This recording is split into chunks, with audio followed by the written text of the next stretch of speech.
Good evening, everybody, and welcome to Carving It Up Live right here on Twitter, as well as the Carving It Up YouTube channel and the Grid Network YouTube channel. As always, I'm Bryson Carver, and week one's here. We had a lot of games. I am still trying to process what happened to my Pittsburgh Steelers yesterday. It was no fun.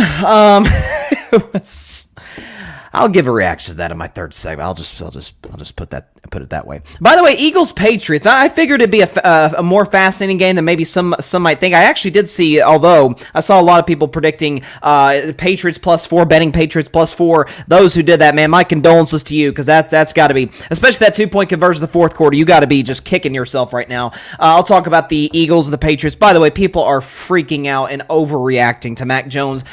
They're not overreacting as much to Jordan Love, but this almost made carving up the context, but I'm like, I'll just save carving up the context for Wednesday. This needs a little bit of context in terms of what he did yesterday against the Chicago Bears. I'll discuss that. Also, Dolphins, Chargers, probably the big game of the day yesterday in Los Angeles. Unbelievable quarterback duel between Tua and Justin Herbert. And a factor in that football game that it goes back to something I've said all offseason, that is the most under-talked about, under-discussed, rather, subject regarding football, and particularly in the National Football League. Gonna get into that. Also, I'll give like little reactions to the other games I don't do whole segments on. And by the way, a little take on Team USA, who did not medal in the FIBA basketball tournament, but this is going to be overwhelmingly, of course, a football show. And of course, the end of the show, the marquee matchup of week one. The Jets, the Bills, Monday Night Football, Aaron Rodgers' Jets debut, real Jets debut, not that preseason game against the Giants. It's the real thing. It's going to be fun. Looking forward to it. But first, oh, wow. The Dallas Cowboys won 40-0 last night. I'm sure you've heard by this point. Looked pretty good, particularly on the defensive side of the ball and on special teams, which is where the game really kicked off for Dallas. Giants get the ball first. Saquon Barkley's running it down the field. Daniel Jones looks fine. He's a little bit, he gets some yards on some of those scrambles. You're like, okay, Giants putting some together offensively. Good little game plan. Then they have a penalty, then a sack that pushes them back from field goal range, and then Dallas gets a kick block, returns it all the way for a touchdown. Again, up to that point, you're like, okay, this might be an interesting Sunday night game. I took Dallas to win and to cover and to win by double digits. Obviously, I could have never in my wildest dreams envisioned this happening, because I know a lot of people are bagging on the Giants today. I'll get to that. To me, this had way more to do with Dallas being really good and maybe better than a lot of people thought coming into the season. Certainly, I don't think any of us, including myself, saw 40-0 coming. Even the biggest Cowboys fan didn't see this. But again, my biggest takeaway overall from this game is obviously Dallas' defense. And listen, under Dan Quinn over the last 3 years, they've gotten progressively better. They drafted well, obviously starting with Micah Parsons. That's where it all starts and ends with Dallas' defense. He was unbelievable. He had they gave him a sack. I think it was just one sack. I thought it sounded like more than that. I thought it sounded like more than that or it looked like more than that for the Giants and for Daniel Jones than what Micah Parsons did to them. But he had 6 pressures. He looked good. But I thought overall for Dallas, it was the thing that stood out to me comparatively to some of the contenders in the NFC. They were absolutely flying around the field. That was probably the fastest Dallas Cowboys defense I think I've ever seen. Again, the only comparison I can think of is San Francisco the last couple of years. San Francisco back in 2019. Some of those Pittsburghs, trying to get some positive Steelers takes in on the show today because there's not that many, so I'm trying to sneak them in. But some of those Steelers defenses back in the day with Troy Polamalu, that's what it reminds me of. I'm not going to go to Legion of Boom. I'm not going to go to 85 Bears. Let's not go too crazy after 1 week. But Dallas, again, they were just better athletes and more fast than the Giants were. And it isn't like the Giants are devoid of good players. Darren Waller's a dang good tight end. I didn't think they used Jalen Hyatt enough, but Jalen Hyatt's one of the fastest players in football. Saquon Barkley is no scrub. He didn't just forget how to play running back. This, to me, had more to do with Dallas playing well. And again, I know a lot of Giants fans are, but even Cowboys fans, NFL fans are ripping Daniel Jones to shreds today. And listen, I'm not going to sit up here and act like Daniel Jones played well. You look at the Daniel Jones numbers, they're about as bad as it gets. 15 for 28, only positive for him as he completed over 50% of his passes. 104 yards, 2 picks. One was really bad to Stephon Gilmore. Pass rating of 32 to QBR 0 to 100 of 8.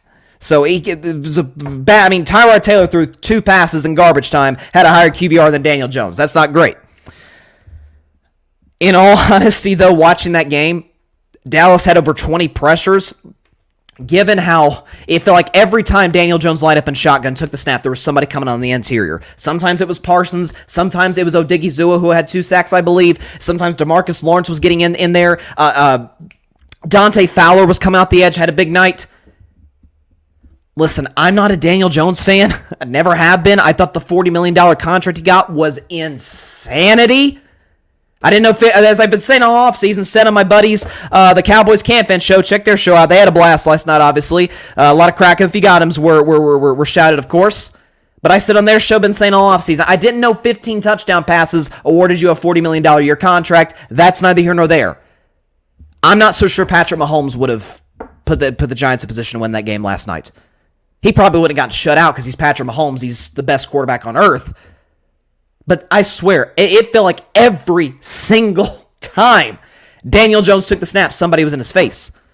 And so for Dallas, if this is, listen, you're going to have games where you're not as good defensively. Dallas plays obviously much better offenses, such as San Francisco. Philadelphia will get it right. That was a rainstorm. I'll get to the Eagles later in the show. You've got the Chargers, who are good offensively with Justin Herbert. You got some teams down the pipe that can score on you.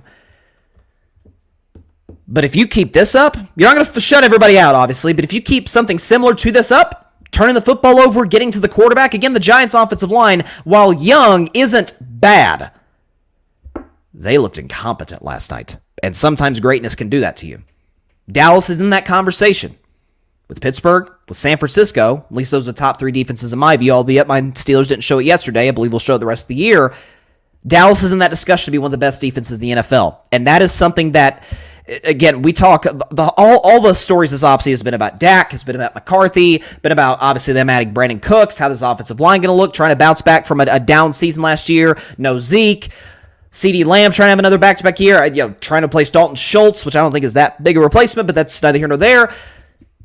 We forget about the defense, but again, for Dallas, and now this sort of transitions me to Dak.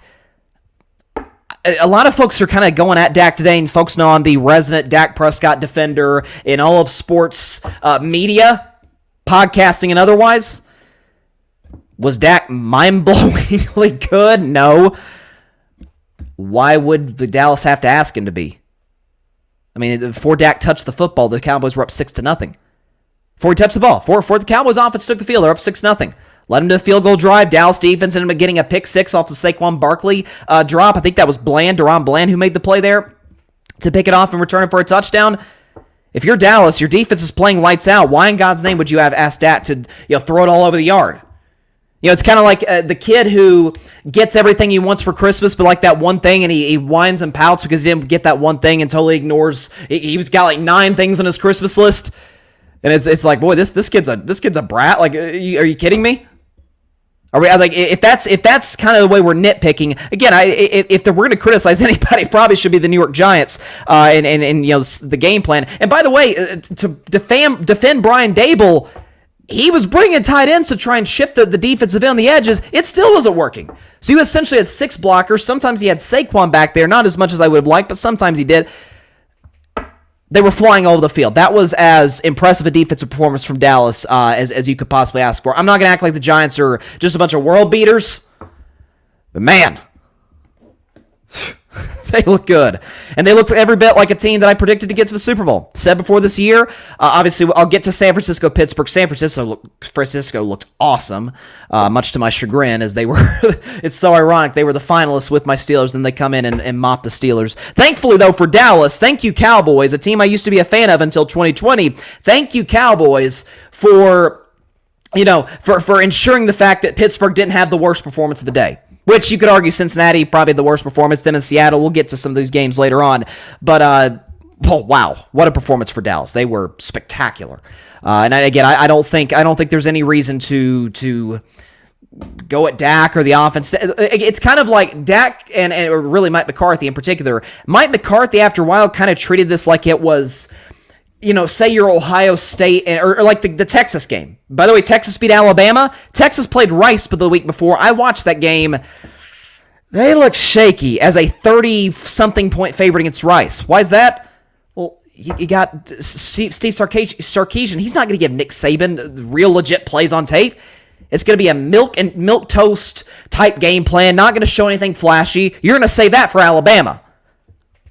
Once Mike McCarthy saw the Cowboys defense doing what they're doing, he's like, why on earth would I want to just throw the ball over the field? That's part of the issue with Kellen Moore.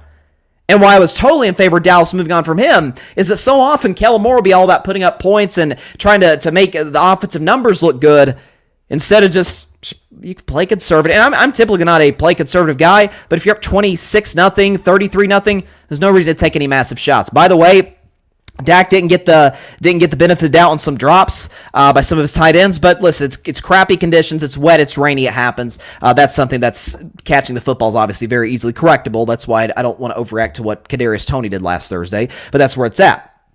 So for Dallas, the statement win of the NFL season, very young NFL season, of course, thus far. Again, I don't want to act like the Giants or the Kansas City Chiefs, but this was a playoff team that added offensive pieces, and they shut them out. I get it was a rainstorm, but that was impressive. My gosh, we have a lot of comments. People are, I'll tell you, love or hate the Cowboys, man. They draw an audience, and that's why people laugh at them. Why are they America's team? They haven't won in 28 years. You check Cowboy game ratings. You check the strong opinions positively or negatively for Dallas. Today it's either they're going to the Super Bowl, they're going to go undefeated, or they're overrated, they're going to choke at the end of the playoffs. They draw strong opinions. That's why Jerry Jones, I've criticized him as a GM. Man's the best marketer in the NFL, and I don't think it's particularly close. Patrick Brown, big Cowboys fan, pure dominance by my Cowboys defense. You don't say. He said Danny Pennies was running for his life all night long. Again, I'm not. Well, let me get to this comment too. Parnell, also here at the Grid, Commanders fan. He says $40 million for Daniel Jones. I had the Cowboys winning this game, but not this. Let's wait and see with the Cowboys down the road. That's fair. But to the Daniel Jones part, again, I don't look. If Daniel Jones plays this bad next week against Arizona, now we got a discussion. Now we're talking about, man, last year really was a mirage. Brian Dable really did get all of Daniel Jones he could possibly get. But against arguably the best defensive football, who was in his lap seemingly every play, I'm not going to overreact too much. Barry, another big Cowboys fan, in all caps, by the way, for the podcast audience. We in the building. Dallas, Cowboys. Your boy Dak needs to get it together. Looks like crap, Prescott. We here to pillage. And he said you're a Dak apologist. No, I'm just a Dak truth teller. Again, if Kansas City was in this position, I remember I could think of a lot of Kansas City Chiefs blowouts where Andy Reid didn't just open up the playbook for the whole NFL to see. Why did Mike McCarthy do that? Why did Dak Prescott do that? They noticed the shots Dallas took in the game all came early. They took some shots to CeeDee Lamb. Remember, they took one. It was either to Brandon Cooks or Michael Gallup. They took another shot. There's no reason that they treated the Giants like Texas treated Rice. Once Dallas built that lead, why on earth would they have to ask Dak to be Superman? There's no reason for that. No reason whatsoever. Let's see. Parnell says incompetent with the Giants is an understatement. Yeah. Let's give Mike McCarthy credit for his play calling. Again, I'm with you, Parnell, and I think it's... Look, if Dak throws for 150 yards next week against the Jets and the Cowboys lose, 20 to 13, that's a conversation. But I'm not going to, again, why would you be aggressive when there's no reason to be aggressive? You're not going blow for blow. It's not like Daniel Jones going up and down the field and you have to put up points. You don't have to. Barry, Captain Small Hands had no shot talking about Daniel Jones. GM for the Giants is asleep at the wheel. Offensive line looked like a conga line. Giants fans are hiding today, and I'm looking for all of them. Man, I feel bad for our buddy Eric.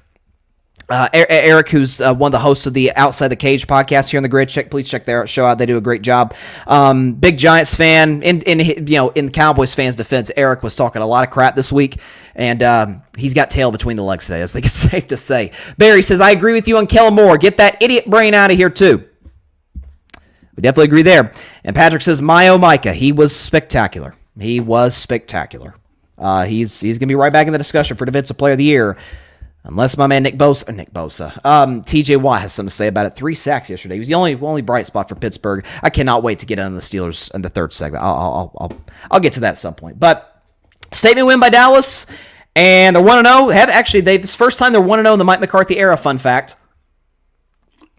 Be curious to see what they look like moving forward. Big game next week against the Jets. I cannot wait for that game tonight. By the way. Bills-Jets. Going to predict it at the end of the show, by the way. And by the way, speaking of predictions, not a great week one thus far. That's, I think, 2 straight years that my week 1 predictions have been iffy at best. 7-8. In my defense, I didn't anticipate Sean Payton going for an onside kick to start his Broncos tenure. I did not anticipate Matthew Stafford with no Cooper Kupp throwing for basically 350 yards against a good Seahawks defense and Geno Smith in the offense not be able to get a first down in the second half. I think they only got 1. Week 1's a guessing game in my defense. Here's who is also a guessing game and who we're going to get to in the second topic. Jordan Love looked pretty good yesterday. As a matter of fact, Jordan Love thus far has the highest passer rating in all of Week 1 as the Packers went to Chicago and did what they tend to do, the Chicago Bears, and absolutely waxed them. 38-14 being the final score. Jordan Love vastly outplayed Justin Fields. If you look at the numbers, I apologize. 38-20 was the final score. Bears, got that touchdown, and at the end that meant absolutely nothing. Jordan Love on the day, 15 for 27, 245, 3 touchdowns, no picks, QBR of 73, pretty good, pass rating of 123, very good, actually best of the weekend. Fields, on the other hand, 24 for 37, 216, a touchdown, a pick, QBR of 21, and a pass rating of 78. So he had a rough afternoon. Fields also had 59 yards rushing. Love had 12. So I have been, and Packers fans have really been getting on me over the last couple of weeks to a month about my skepticism of Jordan Love. Basically, my take was, okay, if he was so good, then why with an old Aaron Rodgers who became a headache for the Packers, why is he still backing up Aaron Rodgers?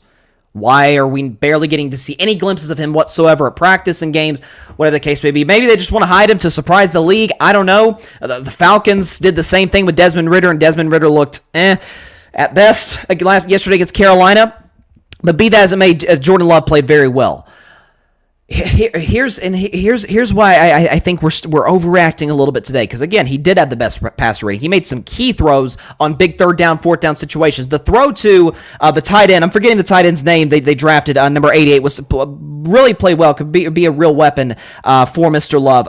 Luke Musgrave, who had that big catch, was, I don't think any receiver in football is more open than he was in that one play in the 4th quarter when Love dropped the snap and then off his back foot just flung it up in the air, and Luke Musgrave essentially fair caught it, so to speak, and the Packers ended up scoring on that drive.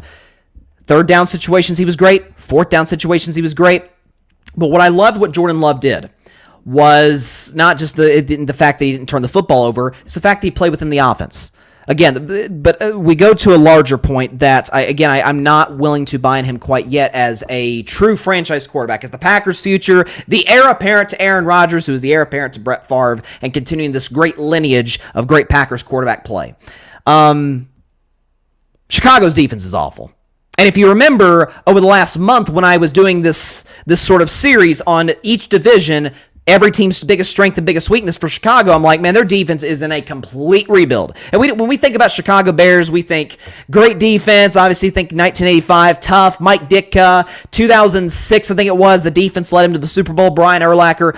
Folks, this Bears defense is not your parents' Bears defense. It's terrible. If you look at their numbers from last year, and they didn't really improve this offseason whatsoever. Last season, the Bears, 4th worst in yards given up per game, worst in points given up per game, 6th worst in red zone defense, and worst in yards given up per play. So this is a bad Bears defense, is going to struggle throughout the season, and I worry that Justin Fields would have to win shootouts, and not to defend Fields because he didn't play well. But listen, the Packers gave Love a clean pocket. They gave him a solid running game. Aaron Jones, obviously that was a running play, but Aaron Jones had the breakaway touchdown in the 3rd quarter that really kind of started to blow it open for Green Bay. The thing I worry about, though, with Jordan Love is if you look at the Packers, their schedule moving forward. So they got Atlanta next week. They're actually a 1-point road favorite, which I think is interesting. Atlanta's offense looked Certainly the passing game looked The defense played well, albeit against Bryce Young. Then they got New Orleans. And we saw what New Orleans did to Tennessee yesterday with DeAndre Hopkins. Then they got Detroit. And look what Detroit did to Kansas City. The Raiders, I'm not going to overreact to the Raiders holding Russell Wilson to 16. That's to be expected. Then they got the Broncos. Broncos got a good defense. The Vikings have an improved defense. The Rams. Look what the Rams did to Geno Smith yesterday. Then they got my Steelers. Then they got the Chargers. That may not be as tough a defense as I thought. Detroit again. Kansas City has a better defense than people give them credit for. So there's some tough defenses for Green Bay down the road here that I worry about if once teams and once defensive coordinators start to get film on Jordan Love, if they can adjust to. His arm doesn't blow me away. He's accuracy was a little bit of a concern at times early in his development. Didn't seem to be a problem yesterday. Again, Chicago's defense, I'm not quite sure what their game plan was, given the fact that Christian Watts was out, Romeo Doubs went off. So listen, for Green Bay, this was a situation where Jordan Love wasn't uncomfortable. He wasn't a situation where he had to single-handedly win the game for Green Bay. And look, for quarterbacks, that's the best case scenario. Getting to sit back there with time, deliver the ball on time and on target to his wide receiver, to a guy's wide receivers. But that's not always real life in the NFL. That's something that as time progresses is not going to always be the case for Jordan Love. But give him credit. He did his job. He did what was asked of him. And he certainly outplayed Justin Fields. There's no question about that. And I will have to say, I do owe the Packers an apology in this regard. Or Packers fans. I don't owe the Packers fans an apology about Jordan Love. We've only seen one game of him as the true franchise quarterback. Got to see a long list of games from here on out. And I still hope the Packers will be 6. I still think they're going to be 6-11. That's neither here nor there. For Packers fans, I do want to apologize to you in this regard for picking the Chicago Bears. And obviously yesterday, I think, showed that it is not just Aaron Rodgers who owns the Bears and is part owner, but it is the Green Bay Packers and the city of Green Bay, Wisconsin as a whole who owns the Chicago Bears. That was bad. Chicago hasn't won a game in 11 months. Probably should have taken that more into consideration when I had them going 8-9. It wasn't good. Patrick Brown in the comments. It's going to be a long year for Chicago. They got to patch up that offensive line, which they've tried to, and they drafted Darnell Wright, to their credit, last year, or this past draft, so they're trying to address it. But I didn't think Chase Claypool. You watch tape on Claypool, he was it wasn't just the fact that he was awful. It was the fact that his effort on some of these plays. We'll get to an effort play, by the way, in Foxborough later in the show. But it was the fact that his effort plays were, what is he doing? I mean, it's like he wasn't even committed to the game at all. It's like he was just going in slow motion. It was rough. So. Again, props to Jordan Love. I don't think we need to overreact to one game against probably the worst defense in the National Football League. I got to see more, moving forward. But good win for the Packers, though. By the way, speaking of Green Bay, and this is why I say I should have probably prefaced the show with this, because this is exactly what I'm trying not to do, given that it is week 1. This is why I didn't panic on Daniel Jones the way most are today. I don't think Daniel Jones is the top 20 quarterback in the NFL. I've been very clear about that. I think we kind of know what he is. He's not that bad. The Cowboys' defense is just that good. That's what it is. Danny made some mistakes, but that's to be expected against, once again, a great Cowboys defense. But I'm seeing today, what do I say leading into week 1? The 2 biggest overreaction Mondays in the NFL: the day after week 1, the day after the Super Bowl. That's because now the Cowboys are going to shut everybody out, go undefeated. Giants are going to be in the Caleb Williams sweepstakes. They suck. The Pack. I mean, I saw someone say today the Packers can get to the NFC Championship. No, they cannot. They cannot beat Dallas. They cannot beat San Francisco. I don't think they can beat Philly. They cannot beat Detroit. They couldn't beat Detroit with Aaron Rodgers last year when they weren't as good and the defense was terrible. Those 4 teams alone are clearly better. Clearly better than Green Bay. It's not even a discussion. Come on now. Let's not get over our skis here. I think the Saints are better. No doubt. Okay. I had to, let's see, what do we got here? Okay, so let me take a drink of Gatorade first.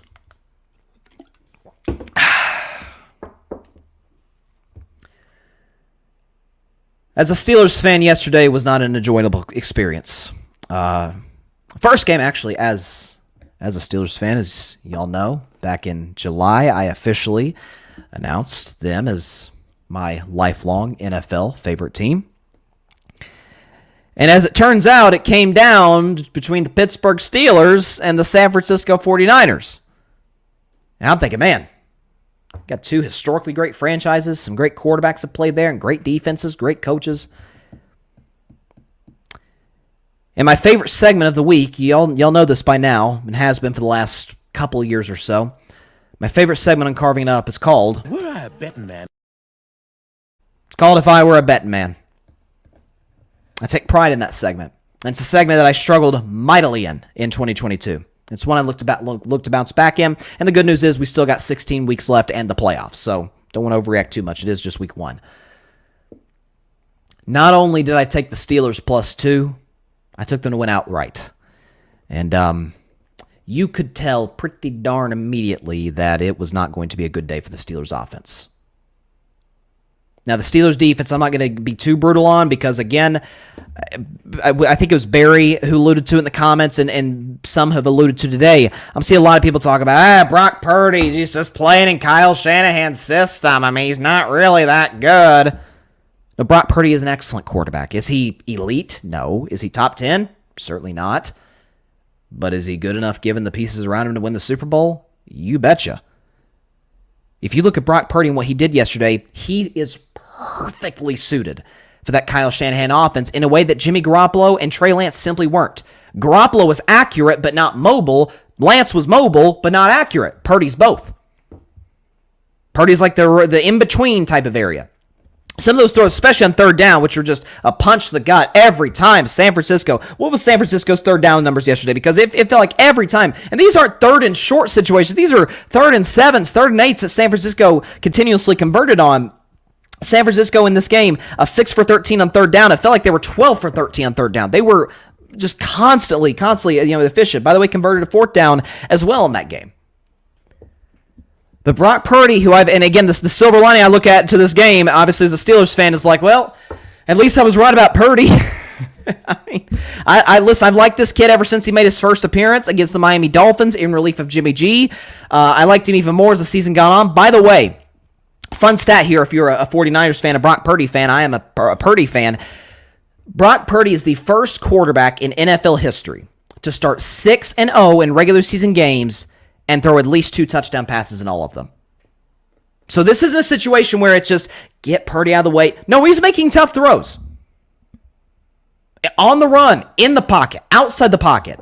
Again, his talent, we're so often just married to mind-boggling talent and physical attributes. That's why, listen, that's why guys like Mahomes, and especially guys to me, like, how did Trevor Lawrence look yesterday? My Lord, that's the MVP of the league right there, as I predicted. Point is, we see guys like that and we're like, okay, that's what a quarterback is supposed to be. Well, there's different ways to be a quarterback. And Brock Purdy's way about being a quarterback is efficiency, accuracy, mobility, good leadership. The locker room in San Francisco absolutely loves him. So against the Steelers defense that did not give up 20 points at all in their last, I think it was 6-7 games of last year, did not give up a 20-point game. And Brock Purdy came in there and hung 30 on him. Now, Christian McCaffrey had the big run. See, Pittsburgh scores. I'll get to Pittsburgh in just a second. Pittsburgh, we score at the end of the first half. Mike Tomlin's aggressive on fourth down. We convert. And Kenny Pickett throws the touchdown to Pat Freiermuth. I'm thinking, here we go. We got something here. It's 20-7 at the half. If we can get a stop to start the second half, we get the ball, maybe get on a move. And then Christian McCaffrey breaks off the 65-yard run. I'm like, okay, that's it. Okay, we're starting 0-1. And what grinded my gears, especially when I went back and watched the game, is the fact that this stat's kind of unbelievable. And it goes to show you how far, and I'll get into this in a couple segments from now, how important coaching is in the NFL. Here's a stat. This is from Ryan McChrystal. Want to give him credit. He says Kenny Pickett got rid of the ball in under 2.5 seconds on only 34.8% of his passes yesterday. Only Patrick Mahomes had a lower rate in week 1, according to True Media. On the other hand, Jordan Love, who played excellent, released the football, got rid of the ball in under 2.5 seconds 52% of the time. So 52% to basically 35%. I don't know if this is Matt Canada, the offensive coordinator, who I'll get to in just a moment. I don't know if it's Mike Tomlin. You are playing arguably the best defensive line in the National Football League with an offensive line that you have not been able to fix in a half decade. Why in God's name are you running plays that take a long time to develop? It's not like a get the ball out of your hands, first read. If it's not there, Pittsburgh's too good to be this bad. Listen, I understand, again, that's a Niners defense that is in the discussion to me with the Cowboys and with the Steelers, when the Steelers are on at least, as the best defense in football. They're not that good, and Pittsburgh's offensive pieces aren't that bad. We can have questions about Kenny Pickett. I certainly do after that performance. But George Pickens, you saw that. It didn't count, but he had a one-handed catch in the end zone. It made it look effortless, and I saw him make some of those catches. I saw him play against my Vols in Neyland Stadium when he was with Georgia. He's that type of freak athlete. Najee Harris is a good running back. Jalen Warren's a good skill position player. You could use him in the backfield and otherwise. You got Deontay Johnson. You got Pat Freiermuth. You watch Darnell Washington. Big 6'7" tight end. You've got pieces to work with. It isn't like it's a bare cupboard like... I don't know, think of it like Arizona or something. And here's something too. And I'm not like, I'll fire everybody after week 1. But if Pittsburgh's offense doesn't go in a different direction, completely different direction, starting next week against a defense, we saw what they did to Joe Burrow in the Cleveland Browns next week. Heads may have to start rolling in terms of offensive play calling in Pittsburgh. Here's Matt Canada, the offensive coordinator, and Steelers fans have been on him for a while now. I probably should have seen this coming, but Matt Canada's offense through the first 36 games of his tenure as the Steelers defensive coordinator, we've got the graphic right here. He has scored 20 points 9 times in 36 games. He's scored 30 in 36 games twice. And under him, the Pittsburgh Steelers have yet to go for 400 or more yards. They are the only team in football who can say that. New England's done it, given their awful offensive pieces. Chicago's done it. Arizona's done it. Pittsburgh, last 2 years, including yesterday, 0 400-yard games on offense. I don't know if this is a philosophy by Mike Tomlin in the sense of, we can just win with defense. Not in today's league, you can't. If Dallas's offense isn't good this year, I'm sorry, they're not getting past the divisional round. They're not. And I think Dallas's offense will be good. That's why I have them going to the Super Bowl. But you get my point here. And not to absolve blame from Kenny Pickett because I didn't think he played well at all. I thought he missed some layup throws. The pick he threw to Ward when he overthrew Deontay Johnson. It was a terrible read. He forced it into tight coverage. Not sure what he's thinking there, but that's a decision he made. I don't know if this is just a coaching problem, a quarterback problem, or both. But you saw TJ Watt yesterday. He was flying all over the field. He was excellent. The Niners' offense certainly had plenty of success. The defense had its moments. They forced turnovers. They forced another near turnover when Purdy fumbled and somehow got it back. Folks, the Steelers' offense did not have a first down until after the 2-minute warning. A first down with long, developing plays. By the way, with a second-year quarterback. Again, Purdy, second year. Pickett, second year. By the way, one was, and you guys know I love Purdy, as I just said, I've sturdy Purdy, that's my guy. But one guy was picked in the first round, one was Mr. Irrelevant, last pick of the draft, who looks like they've developed more. One is Kyle Shanahan, the other is Matt Canada. This could be a real story for Pittsburgh moving forward. And I hope it isn't the case, but very well could be. And it's something I'm genuinely concerned about as a Pittsburgh Steelers fan. No question about it. Let's see. Patrick Brown says, Niners picked up where they left off against Pittsburgh. P2, Patrick Peterson, talked about picking off Pickett. I think you mean picking off Purdy, and ended up getting a touchdown scored at him. Yep, it was a touchdown to Brandon Ayuk, who had a big day. Had a couple touchdown passes through the air. Yeah, it was a rough day for me as a Steelers fan. It was no fun. I gotta admit to y'all, it was no fun. John Rivera, Jets. Jets. That game I will predict at the end of today's show. John is a big Jets fan. They've got a lot of hope today. A lot of hope. See if they get off to the right start tonight on Monday Night Football. But, man, that was depressing. I'm not going to lie to you. All of a sudden, week 2 is not a must-win game because it's just week 2.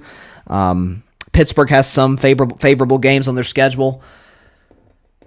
Listen, it's not like you're getting a week off going from San Francisco's defense to Cleveland's defense and Myles Garrett. That's next Monday night. So they get an extra. Tomlin, Canada get an extra day to prepare. I'm very, very curious about whether or not Canada will simplify the offense. He's got to realize Ben Roethlisberger, albeit he was old, inefficient, and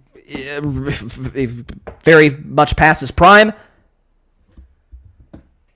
but he was a veteran. He was a smart quarterback. He knew how plays were going to develop and how that all went down. Kenny Pickett's young. Simplify the offense. Make things... And playing quarterback in the NFL is hard enough. You might as well have your OC at least make it a little bit easier, given the fact you have playmakers everywhere.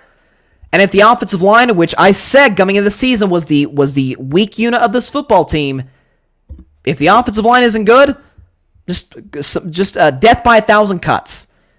You know, if you want to take the occasional shots, George Pickens, hey, that's a great guy to take a shot to down the field.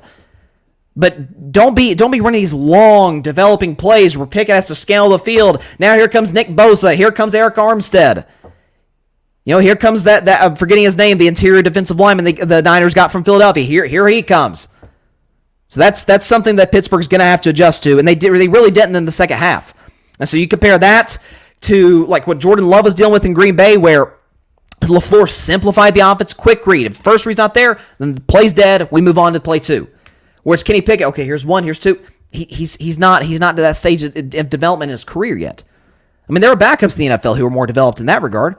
So that's something Pittsburgh's got to adjust to. So yeah. Needless to say, yesterday was not fun. I'm not moving off my pick of the Steelers getting to the playoffs. Listen, I believe in pick integrity, and I'm not going to just abandon it after 1 week. Although Pittsburgh got some unfortunate news today. Cameron Hayward, who's been a staple in Pittsburgh, is going on IR with I think it was it a hamstring injury?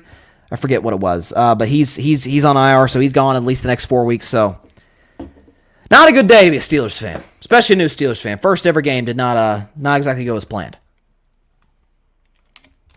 Not at all. It was okay. Let's move on. I don't want to talk about it anymore. Real quick, super fast, and then we'll get back to football. So I saw in the FIBA tournament, the FIBA World Cup, where Team USA failed to medal. They played Canada in the third place game. Mikal Bridges hit a crazy three off a missed free throw to tie the game, but Canada ended up beating us in overtime.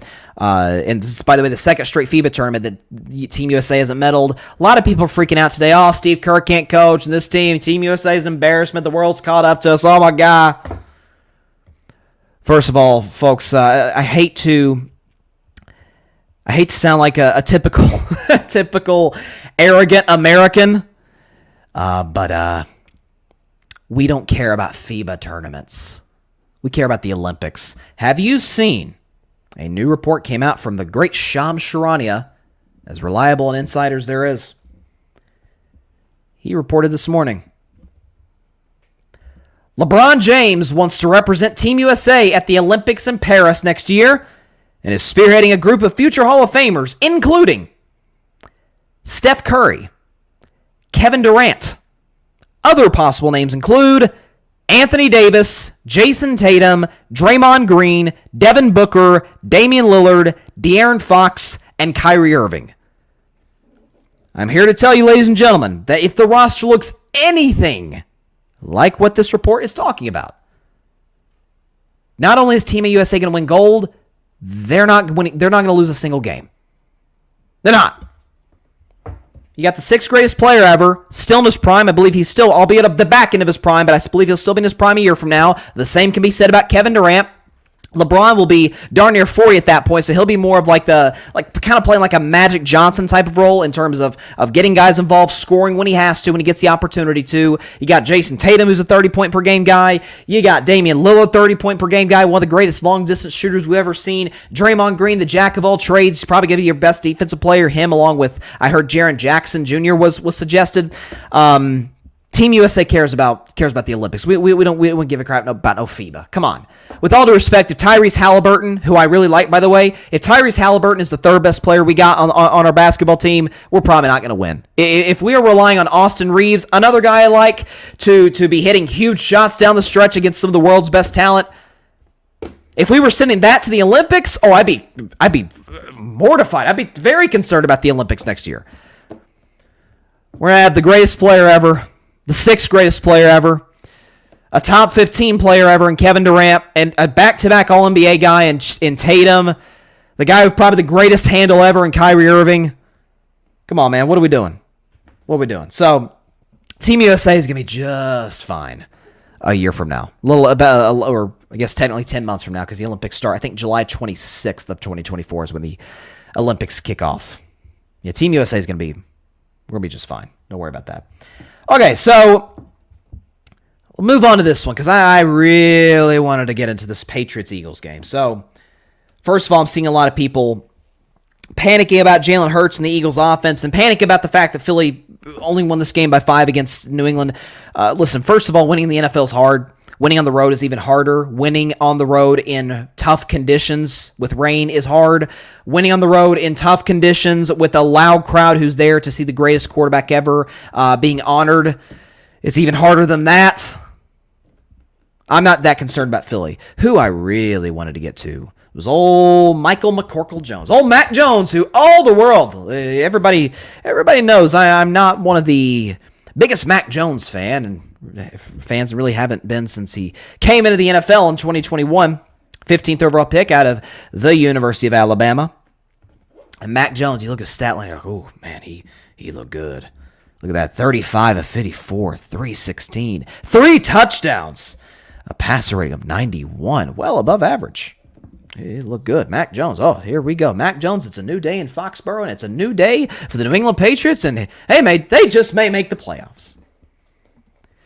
First of all, I want to move the mic back and forward a little bit so you can hear. I want to give a good golf clap. Congratulations to Mac Jones for looking like an actual NFL quarterback. Took you long enough. Been waiting since his rookie year, your rookie year. Welcome to the party. About time. Okay, this is, you know what? I said we move carving up the context to Wednesday, but you know what? Screw it. Let's just go and get into carving up the context right now. Here we go. Roll the music.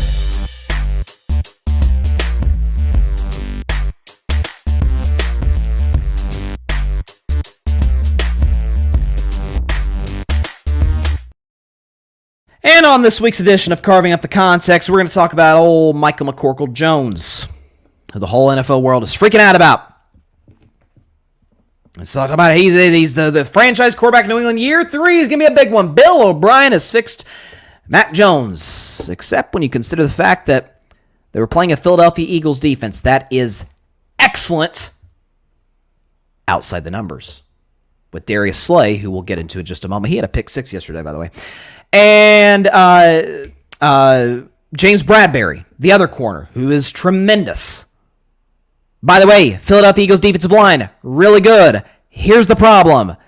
They are really, really thin at linebacker. And the back end of their secondary, well, they just so happen to lose their starting safeties from last year's Super Bowl. So they're weak up the middle, really good outside. Philadelphia is. So credit to Bill O'Brien, Bill Belichick. That's where they attacked. And that's where Mac Jones had his success. But the very second he had to throw outside and make some tough throws outside the numbers. You got to have a little bit of arm strength to make these type throws now. You got to have good precision on these plays. Here's what happened, and here's what Mac Jones had to do with this pick 6 we're about to show you. So here's Mac Jones, drops back. Awful pass here, right to Darius Slay. Gets tipped, goes to Darius Slay. Here comes Mac Jones, right there. Boy, what an effort. Look at that. Really going after Darius Slay. Really trying to ensure that he doesn't walk in untouched for a touchdown to put Philadelphia up by 2 scores. By the way, Patriots lost this game by 5. You think that play doesn't make a big difference?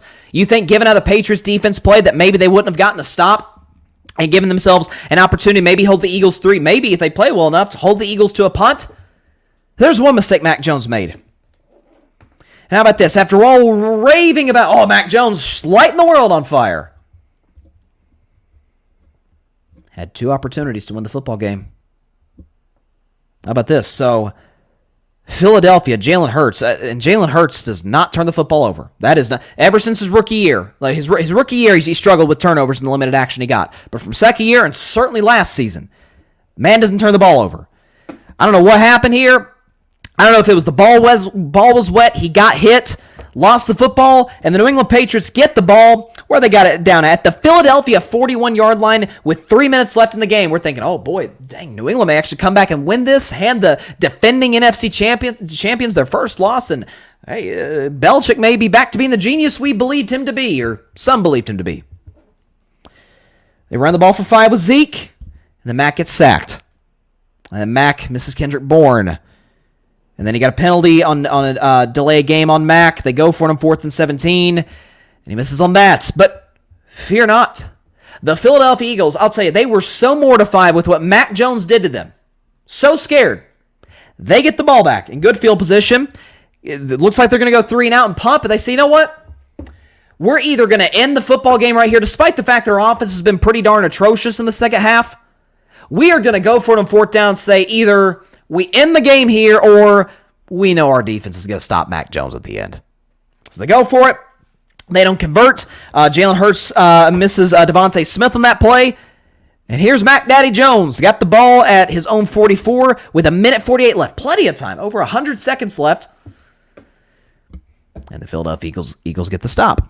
So any other quarterback, Mahomes and Burrow. Heck, let's not even look at the elite top tier guys. Let's think about a guy like a Kirk Cousins who had a rough afternoon yesterday against Tampa Bay. If Kirk Cousins let's play the video again. Threw a pick six to Darius Slay, and the reason it was a pick six is because he did not make a single effort to make a tackle right there. He's like, just let him run by. If that happens, and then his defense gets a turnover, and then a turnover on downs around midfield with plenty of time left to win the football game, and he doesn't convert, misses some open receivers, yeah, we're probably bagging on Kirk Cousins today. By the way, there was when New England scored to get it to, I think it was 25-20 at that point. They shouldn't have gotten any points that drive if Hunter Henry doesn't make what was SportsCenter's #1 play of the day. It's a simple little slant route for Hunter Henry at a big game yesterday. Mac Jones completely misses him. He's wide open. And Hunter Henry, who actually saw play in college at Arkansas against my Vols, Hunter Henry makes an incredible one-handed catch to keep the drive going, and New England ends up scoring. So, pick six, in which he did not even make an attempt to stop the guy, just let him waltz into the end zone for a touchdown. By the way, they lost by 5. You don't think that 7 points makes a difference? Probably does. And then the touchdown drive was set up by a way better catch than it was a throw, so a missed throw that he got lucky on. And then he gets stopped twice within the last 4 minutes of the game with a chance to win it. So I'm supposed to believe that New England and Bill O'Brien, who had a solid game plan, to his credit, has all of a sudden fixed Mac Jones. I beg to differ. Yes, he looked like an NFL quarterback. Good job. But I don't think this is something that is exactly sustainable for the Patriots. By the way, do they go to Miami next week, or is that a home game? I think it's a home game next week against the Dolphins, who Belichick literally cannot beat over the last few years. Really, in the Tua era, Tua's got there's some teams have certain other teams' numbers. Like the Browns got Joe Burrow's number. He's 1-5 against them. Tua's got the Patriots' number. I don't know what his record is against them, but it's got to be pretty darn similar to what the Browns' record is against Burrow. So they host the Dolphins. I'll get to them in the next segment. Did you see Tua? Did you see Tyreek? Then they got the Jets the week after that. Great defense. Then they got the Cowboys after that. God only knows what the Cowboys defense is going to do to Mac Jones. I actually may feel bad for him that day. Then you got the Saints, excellent defense. Then the Raiders, Bills, solid defense. Then Miami again. Then Washington, who has a solid defense. Colts. Then you got the Giants, Chargers. Steelers have an excellent defense. Kansas City's got a good defense. Broncos got a good defense. Bills, solid defense. Jets, excellent defense. Crazy enough, Philadelphia's defense might actually be their weak unit, which to a certain extent it kind of was last year, particularly against elite quarterbacks. And now with the fact that they lost their starting safeties in free agency during the offseason, and their linebacking core is incredibly thin. Props. By the way, good game plan. I'm gonna give him credit for good game plan. Bill O'Brien attacked the middle of the field. Props to him. Mac Jones missed some throws even in that regard, but it was a good game plan. But kind of like I said with Jordan Love, but to a far greater extent, because by this point we kind of know who Mac Jones is. Jordan Love's still kind of a mystery. These coordinators got film on old Mac Daddy. He's going to struggle. And the Patriots are going to. I love how, and I love, last thing before we move out of carving up the context, what I love is that the Patriots bar has been set so low by this point that apparently, I wasn't aware of this. I don't remember talking about it and carving it up live. Please remind me if I did. But apparently there was a new rule that came into the NFL during league meetings this summer. I guess, at least that's what I'm hearing today, because I'm hearing a lot of folks saying, hey, the Patriots almost won. It was a moral victory. So I didn't know it was the Patriots are technically 0-1, right? Because they've got no wins, evidently no losses, and one moral victory. Completely ignoring the fact that Bill Belichick is now 25-27 without the guy who was honored yesterday in New England, Mr. Tom Brady. I'd be lying to you if I said it didn't take just a little bit of joy in that. And I'm a Brady fan. If it was hard to root for the Patriots, because I was never a Belichick guy, but I love Brady. But ever since he left, he's kind of stuck with Mac. And he hasn't had a whole lot of success with Mac or with Cam or with even Bailey Zappi. So the evaluation of Mac Jones' performance yesterday completely lacked all honesty, all objectivity, and all context. And that is what we do here on Carving It Up. We carve up the context. I rest my case. This is not a good performance by Mac Jones, okay? It's not. Okay, so by the way, this just came in. We got the news earlier today that Damar Hamlin is going to be inactive tonight for Buffalo. I'm not quite sure why. I know he's one of their backup safeties. I'm not real sure. Can I be honest with you? You know why I think they're doing this? I think Buffalo plays the Raiders next week. I think they play the Raiders. I could be right, but I remember Buffalo's schedule. I'm pretty sure they play Vegas next week. Let me check super fast. Let's go to Buffalo's schedule. Hold on, y'all. ESPN's taking a minute here. My ESPN app. Yeah, they host the Raiders. By the way, they're 10-point favorites. That obviously could change one way or the other depending on how tonight goes. But they're 10-point favorites against the Raiders. They host the Raiders. I think they may want Damar Hamlin's first game to be a home game. That's just my guess. Although, then you can make the case, well, wouldn't it be full circle after the near tragedy that happened in January to have him play his first game on Monday Night Football, where Monday Night Football is where what happened, what happened in January happened. So, but anyways, Damar Hamlin is inactive for tonight. Obviously, he'll be in the building supporting his teammates when the Bills take on the Jets in about an hour and a half, and I will predict that game at the end of today's show. Buffalo, okay, they moved the lineup apparently, so Buffalo's now a 2.5-point favorite. So I don't know if there's anything that's changed in that regard. Looks like weather could be another factor. Obviously, at MetLife Stadium, the weather was a huge factor. Rain was just pouring. It was darn near a monsoon in the Meadowlands. But let's see, do we have? Yeah, it looks like there's a flood watch in New York. So that's something to keep your eye on. This could be, if this is a ground and pound game. By the way, that could favor the Jets to a certain extent because they got Breece Hall, Dalvin Cook. But then again, the Bills, Josh Allen's kind of the run game. So Patrick says Bills-Jets is likely a weather delay. There is lightning in the area. Yeah, that's what I'm seeing. Because I know they had a shelter in place, and there was nobody at all on the football field. And yeah, I'm looking here. It says there's a flood warning, and that it is currently a thunderstorm. And this is just according to my weather app. Okay, so flood watch until 8:45. Flood watch till 8:45. I didn't know I'd be like a pseudo-meteorologist on Carving Up Live today for a state that I don't even live in. But given the gravity and the excitement of this game tonight, sometimes you got to take on roles briefly, at least. I'm not going to compare myself to the great men and women who are, do obviously fantastic work as meteorologists around this country. But, just got to keep you on top of it the best way I can. Before we get to Chargers and Dolphins, I really want to discuss that game and kind of my biggest takeaway from that, because it wasn't necessarily just the quarterbacks that I was looking at, or even the defenses or whatnot. But let's look at other games around the NFL because it was a jam-packed week 1. So Ravens, man, God bless J.K. Dobbins. The poor kid cannot stay healthy. Tore his Achilles. MRI confirmed it today, so he's obviously done for the season. The good news for Baltimore is that they're very deep at running back, so I don't think it'll be a devastating loss to their offense. But man, you feel bad for the kid. He struggled with injuries the last few years, so prayers for him that he recovers fast. But listen, Lamar and the offense look choppy.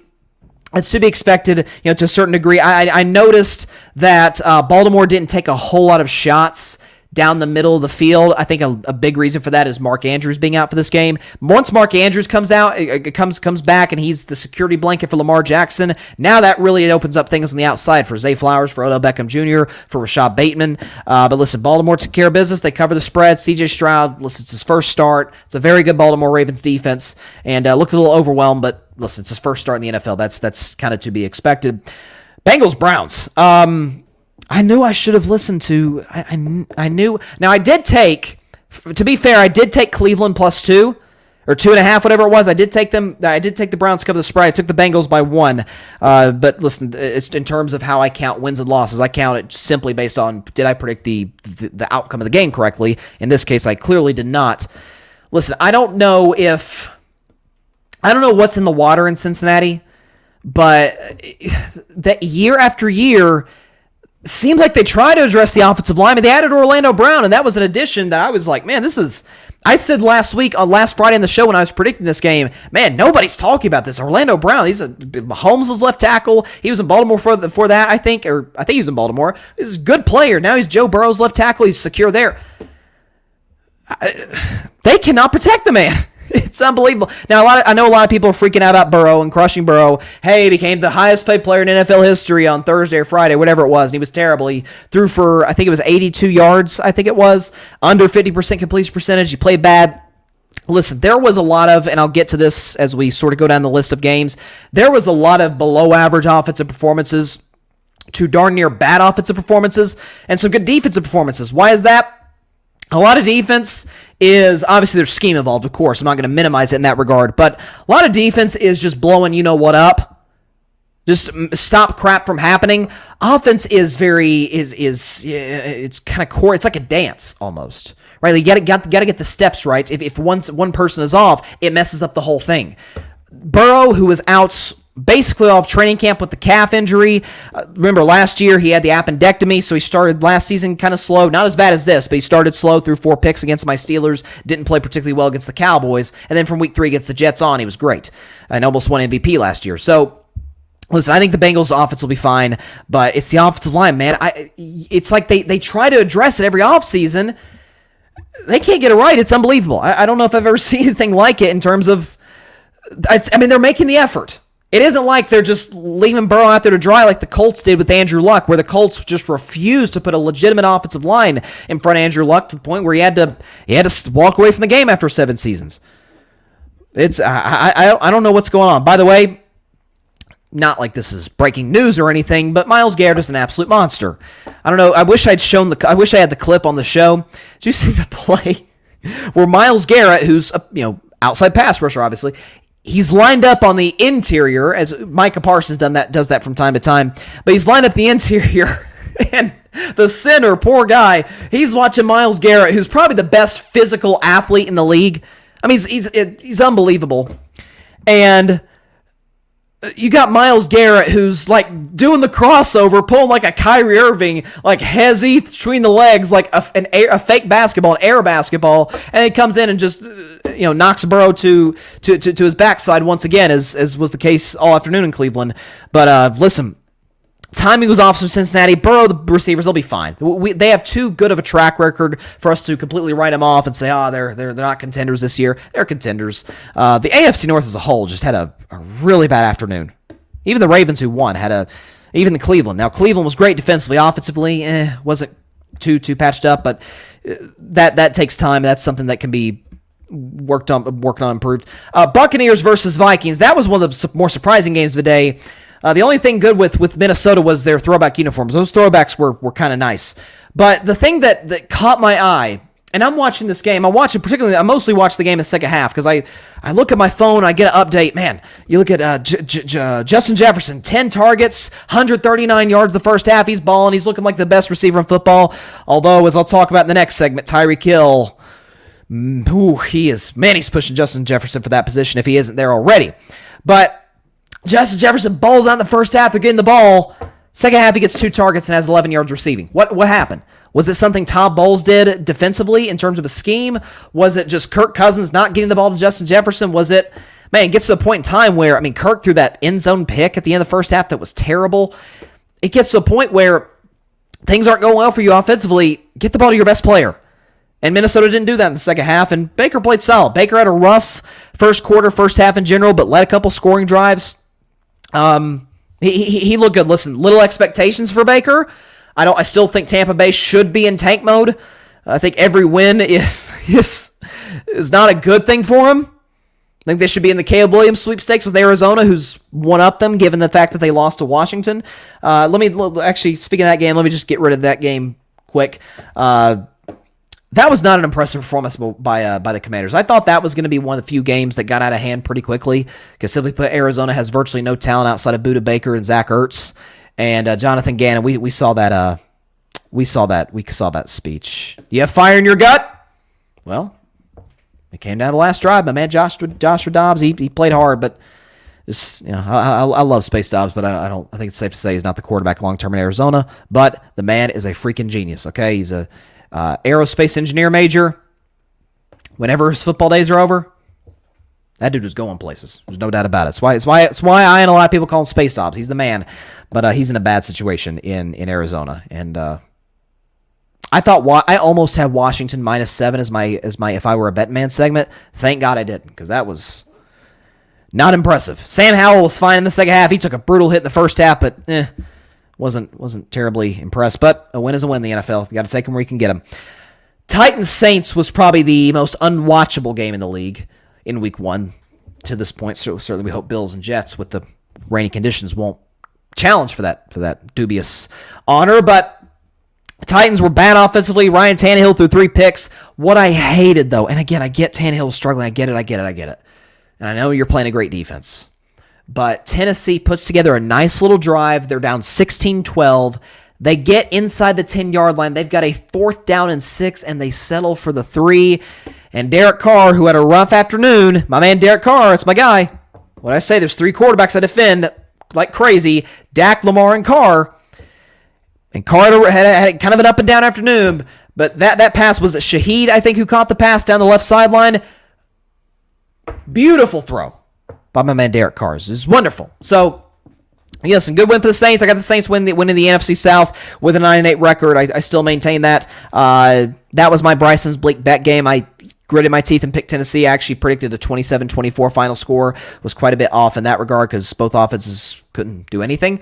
Panthers-Falcons, again, was kind of a rough watch. I think that's going to be a common theme in the NFC South, as it is, at least in my mind, undoubtedly the worst division of football, and that's even considering the fact that the NFC North was awful yesterday, even the teams that won. But Panthers versus South Falcons. So, again, Atlanta, to their credits, they really addressed that defense, particularly the front 7 in free agency. They got to Bryce Young. That offensive line, Carolina, is going to need some patching up, whether it be at the trade deadline, whether it be next offseason in March and during free agency and the draft in April, and then moving forward from there. But this Panthers have some bright spots. They have a good running game. Chuba Hubbard. Bryce Young certainly has talent. There's a reason he was the number 1 overall pick. I like just about everything about him except for his size, which genuinely concerns me. And he spent a lot of time running for his life yesterday. And Atlanta got a lot of pressure. Offensively, though, I was not impressed by the Falcons. Desmond Ridder with, 5 minutes left at 100 yards passing. This was a 10-10 game going in the fourth quarter, and really it was the Falcons' rush attack that got them the W. So I still don't believe in Atlanta like many others do. But again, a win is a win. But Desmond Ridder looked every bit like a backup quarterback. Jags-Colts. Listen, the man I predicted to be the MVP of the league, Trevor Lawrence, looked great. That throw to Zay Jones, the throw and catch were both... That throw to Zay Jones down the right sideline was incredible. Trevor made either down in the red zone or near the red zone just some freaking darts he was throwing to his guys. It was wonderful to watch. Love seeing it from Trevor, who I said this offseason is the third best quarterback in football, and by season's end, I think a lot of folks will agree with me. Not a shot at Allen or Hurts or Lamar or Rodgers or any of these guys. Season's end. We're looking at Mahomes the best, Burrow 2, and Trevor Lawrence 3rd. I'm just here to, I'm the meteorologist. Remember, I just played a meteorologist briefly on the show. Hope I did a decent job, but listen, those like I said, those people are the best. But I'm gonna be your NFL meteorologist, so to speak. I'm gonna predict the future. That Trevor Lawrence is gonna be the third best quarterback of football, and he will be the MVP of the league. For Indianapolis, though, with no Jonathan Taylor against a Jags team that is clearly better and clearly has a talent advantage, of the rookie quarterbacks, Anthony Richardson looked the best. He had the mistake with the interception. He had a play late in the game where he's trying to be aggressive running. Trevor Lawrence actually told him after the game, I forgot what he said verbatim, but he said something along the lines of, hey, take it easy out there. Like, don't put yourself in positions to get like concussed or get injured. God bless him. Robert Griffin III had to learn that the hard way. A lot of running quarterbacks have in the past. So his athleticism, his running ability is absolutely something that could propel him into being a very good NFL quarterback, if not a great quarterback, given his potential. But I was shocked at how, maybe I shouldn't have been, but I was shocked at how comfortable he looked. And Shane Steichen's been one of the better kind of young quarterback whispers in the NFL, given his time with Justin Herbert. A better comparison to Anthony Richardson's Jalen Hurts. He was with him the last few years in Philadelphia. Jalen's evolved into a potential MVP candidate, certainly was last year. And so, listen, Shane Steichen had my man Richardson looking comfortable, looking composed and poised. All the good words you want for a rookie quarterback, and he looked solid. Raiders-Broncos was an interesting game to watch. Again, most of my attention was towards the Patriots-Eagles game and the Chargers-Dolphins game, which I'll get into in just a moment. That was Sean Payton is now the head coach for the Broncos. I couldn't tell a difference. I really couldn't. The fact that he tries the onside kick, you say, well, Bryson, you praise Dan Campbell in that situation going for the onside kick. Yeah, he's on the road in Arrowhead against the defending champs. Of course I defend it. An onside kick against a Raiders team that, let's be honest, doesn't have, I love my man, our new addition to the grid, Darian Hopkins, who's starting a Raiders show very soon, is doing a great job with his live streams and network. Not to take a shot at the Raiders, my man, but it isn't like they have a whole lot of momentum, whole lot of excitement coming into 2023. After all, like him, don't love him. Jimmy Garoppolo's their quarterback. Josh McDaniels, even worse than that, is their head coach. Listen, Russell was fine in the first half. Wasn't good in the red zone late in the fourth quarter. Really kind of cost Denver there. And listen, props to Jimmy G. Led that game winning drive. Raiders are 1-0. But if you had never broken the news to me, if I didn't know that Nathaniel Hackett wasn't still there in Denver and Sean Payton wasn't still working at Fox or somewhere else coaching, I wouldn't have been able to tell the difference between this year's Broncos team and last year's. Now, in Denver's defense, Russell was missing some of his weapons. Jerry Jeudy gone, Tim Patrick gone, but that was a rough performance. I'm not gonna lie to you. Now Russell's pass rating looks good. Didn't turn the ball over to his credit, but Broncos offense wasn't terribly dynamic. I mean, and there were even some plays, and this is something I guess of the course of the season that can be corrected. But how often do we lament the fact that Russell is often it's kind of his greatest gift and his greatest curse that he's such a great playmaker with his legs in the pocket, outside the pocket, running, making plays. But it can also be his greatest curse in the sense that we saw last year. I remember vividly a play against the Colts at the end of the game in Week 5 last year, and we saw this today. I think it was Cortland Sutton who was wide open, coming across Russell Wilson's face over the middle of the field, and Russell doesn't even look his direction because he's trying to maneuver in and outside the pocket, trying to make plays with his legs, instead of just standing back there and throwing an accurate pass to an open Cortland Sutton. It's those little things I thought by now Sean Payton may have corrected, and he really didn't. And Russell hasn't adjusted too. So that is something that can improve, but wasn't great. And finally, Rams-Seahawks. That was one of the more shocking wins to me, was the Rams, who have a bunch of kids, have no depth whatsoever. By the way, no Cooper Kupp. And they go into Seattle, one of the toughest places to play in football, and house the Seahawks. I mean, Seattle, offensively, with all those playmakers, with DK Metcalf and Tyler Lockett, Jackson Smith and Jigba, good offensive line, although that could be a concern moving forward because Charlie Cross went down. My man Charlie Cross, who's a good tackle, he went down Not quite sure what his status is. But Seattle had one single solitary first down in the second half. Now, it was funny, too. One of my favorite plays of the day was Aaron Donald left one-on-one with the Seahawks guard, and Geno Smith takes a snap. 180, hut! Takes the snap, and he sees Aaron Donald, oh my God, and then throws it away. He's like, where is this guy coming from? Our whole offensive game plan is supposed to be to stop 99. He's the best football player in the stadium. And he goes one-on-one, darn near unblocked. But Matthew Stafford, who might have had the best quarterback performance of the weekend, in my view, 334 yards. Again, he didn't throw for any touchdowns, but a QBR of 89, pass rating of 91. Again, throwing to Tutu Atwell, and I mean, who are these guys? I'm looking at the box score. Who are these guys he's throwing to? So it's a credit to Stafford. It's a credit to Sean McVay. And I still listen. That's part of the reason I had the Rams with more wins than most. A lot of people had Rams winning 3-4 games, being the Caleb Williams sweepstakes. Some have argued they should. Dalton Brown, who's here at the Grid, is a contributor to the Grid Network, is a huge LA Rams fan. He's been the proponent of just tanking for Caleb, which for a lot of teams I don't think is a terrible strategy. I think Caleb is a generational talent. But this is why I had the Rams at 7 wins. Stafford's still a very good quarterback when healthy. Sean McVay's still, in my view, a top 5 coach in the league. Aaron Donald's still the best defensive player in the league until proven otherwise. Or not best defensive player, best defensive tackle in the league and top 10 player in the NFL until proven otherwise. And Cooper Kupp was my twin. I love Cooper Kupp. Was somebody I was thinking, hey, maybe he has a bounce back year, comes back healthy, and he's back hurt again. So sucks for the Rams, but man, heck of a win, Seattle. That could be again. This is why I say you never want to overreact to week 1, because the fact of the matter is week 1's kind of a guessing game. You're not quite sure what you're going to get. It's like we should. I just had a light bulb. Week 1 is like how Forrest Gump described chocolate. Life is like a box of chocolates. You don't know which one you're going to get. You don't know which one you're going to get in week 1. What these games look like, again, 7 and 8 my picks. Some of that's my own stupidity, but I actually felt confident outside of Titans Saints in most of these picks. And I do feel confident tonight's pick, I will tell you that. Going to predict Jets and Bills in just a moment, in about 10 minutes or so, maybe 6 to 7 minutes-ish. I wanted to get into Dolphins-Chargers, though. So that was actually my upset of the week. It wasn't, I don't think, a huge upset. Chargers were 3-point favorites, so it was virtually a pick'em. But that was the biggest dog I predicted. Maybe I just didn't have the guts to pick teams like the Raiders, like my man Ryan Flowers did, or I think the Packers. He picked the Packers. Ryan Flowers, his clutch picks of the week were pretty good. My Steelers are the ones who messed up an undefeated weekend for him. But Dolphins in what was easily, in my view, the game of the day in week 1.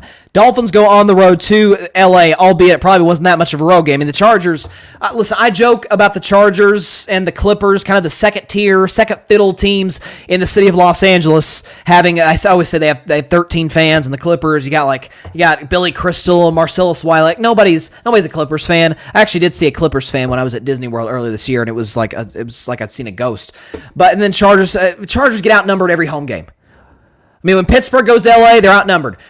Chargers are dealing with so many fan issues. You can Google it. They had freaking AI fans in the crowd. They got people who aren't even real in the stadium to cheer for the team. Now, it was a movie promotion. I've seen the trailer for that. I don't want to see that movie. I don't want to see that movie. But it was to promote a movie, but it was still kind of creepy. I'm not going to lie to you. But Dolphins win 37-30. It was 37-35 was the final score? Yeah, 37-35 Miami. 36-34, rather. Dolphins won 36-34. I apologize. And Tua was spectacular. Tua is a guy who I was very high on coming out of the draft, and then after his first 2 seasons, I became a little bit more skeptical.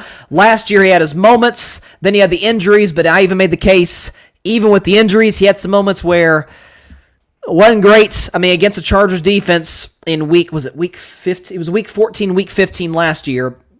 On the road in LA with a majority Miami Dolphins fan base in the stadium. Chargers are missing, I think, 6 defensive starters, and Tua was horrible.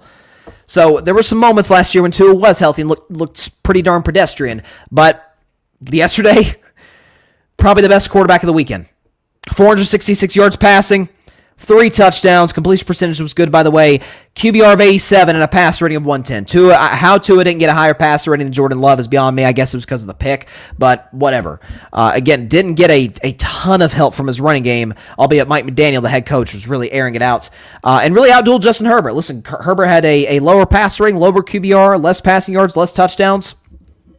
And that goes to something that I've talked about, I think more than ever this offseason, that coaching in the NFL, coaching in the sport of football as a whole, is so much more important, not to minimize these other sports, but so much more important than basketball, baseball, hockey, any other sport you want to throw out. It is remarkable what a great coach can do for a player or a team. Tua is talent-wise, I think is a middle-tier guy. I don't view him the same class as Mac Jones. Tua is excellent in moving in the pocket. Tua is very accurate. But Tua showed me yesterday, by the way, dude was uncorking some bombs down the field to Tyreek Hill, who obviously had a ridiculous stat line. Tyreek Hill, 11 catches, 215, 2 touchdowns was insane. But it is remarkable what a coach can do for a player, and on the other hand, how much he can hold a player back. Tua's got Mike McDaniel from the Kyle Shanahan system, and what he has done for Tua. And by the way, I was livid. I was beside myself when the Dolphins fired Brian Flores, who I still believe is a head coach in the NFL and hopefully gets an opportunity pretty soon after this current stint he has in Minnesota as their defensive coordinator. But Mike McDaniel's gotten the best out of Tua. Mike McDaniel's a guy who, with the Dolphins' third-string quarterback, was it Skylar Thompson was the kid's name, started in Buffalo against the Bills. Buffalo opens up 17-0, I think the score was. And Miami goes nuts offensively the rest of the game with the third stringer in cold weather as a warm weather team. Mike McDaniel scheming guys open, putting Tua in position to succeed. And then on the other hand, you have Justin Herbert, who I think is undeniably a better talent than Tua. Bigger arm, probably not quite as accurate to Tua, but he's very accurate, more mobile, more durable, just as good of a leader. Locker room respects him the same way that the Dolphins locker room respects Tua. Justin Herbert's absolutely a better prospect than Tua, and Tua's good. But he's got Brandon Staley at head coach, and he's got Kellen Moore at OC. And you saw the gap in coaching. Brandon Staley, by the way, who's a defensive head coach, again, we talk about game plans today a lot. I've kind of wanted to drive the point home about how important coaching is in terms of Bill O'Brien had a good plan for New England, attacking the middle of the field where Philadelphia's weak. You had Pittsburgh, who Matt Canada was drawing up these plays that took a long time to develop against a great pass rush in San Francisco. What are you doing? And then in this case, Brandon Staley, what is the game plan? You've got Tyreek Hill, the fastest man in pads on planet Earth, and you've got a one-on-one the whole game in man-to-man coverage. Folks, the Los Angeles Chargers ran more man-to-man coverage than any team in football, and they're facing Tyreek Hill. Explain that to me. And this is why I said coming into this season, I did strengths and weaknesses for every team in the NFL. For the Chargers, their biggest weakness was 2 individuals. One of them, the second guy I mentioned, was Kellen Moore. I think you saw that late in the game. I'm not sure what his plan was offensively. Herbert's getting sacked back there. He's not given an opportunity to give some time to throw to these really good wideouts they have in LA. But Kellen Moore was a weakness, and Brandon Staley was a weakness. How a coach can end the last 2 seasons with a loaded roster and a great young quarterback with inexcusable coaching errors. The game against Vegas that cost the Chargers a playoff trip, in which he called timeout when the Raiders were going to concede to a tie, in which both teams would have gotten to the playoffs. And then last year, up 27-0. And this is why I defend Dallas not throwing the ball a heck of a lot, not really open up their playbook with Dak. You're up 26-0. Why are you having to go nuts on the Giants when your defense is playing well? Up 27-0, throwing the ball constantly, instead of just trying to milk out the clock and keeping one of the best quarterbacks on earth, Trevor Lawrence, off the field. It's amazing what coaching can do for a player's development, positively and negatively. Tua looked great yesterday. I've been a Tua skeptic. Tua was awesome. Awesome. And this looks every bit like a Dolphins team. I predicted them to make the playoffs, win double-digit games for the first time in I don't know how long. But man, it is maddening to see a coach come in with a game plan and when it's not working, not address it. If there is any football player on the face of God's green earth that should not be left one-on-one in man-to-man coverage, it is Cheetah. Wow. I don't get it. And even in that last play, in which, by the way, Tua, to me, his best throw of the day, and he had a lot of great ones, was the fade to Tyreek in the right corner of the end zone, which gave the Dolphins the lead for good. That was basically the game-winning drive. Was gorgeous. Probably the best throw of the NFL weekend. Why you leave Tyreek Hill one-on-one? It's remarkable to me, especially I think it was on that drive. I think it was 3rd and 10 for Miami. Tyreek's lined out wide. That's the guy that can beat you. I know they have Waddle. I know they have Mostert, who's good, catching the ball in the backfield. It's just bad coaching is I'll use the word again. It's maddening to watch. And we don't often we do oftentimes coaching, not as much as offensive lines. I have the saying offensive lines are like the air conditioning systems. You're only noticing them when they're not working. Like Orlando Brown was trending on Twitter yesterday. That's not a good... You don't want to be trending as an offensive lineman. You don't want to be trending as a referee. You want to be mostly out of sight, out of mind, and just doing your job. And it's... You've got a game plan. It's not working. It's 3rd and 10. I don't even know what to do with myself right now.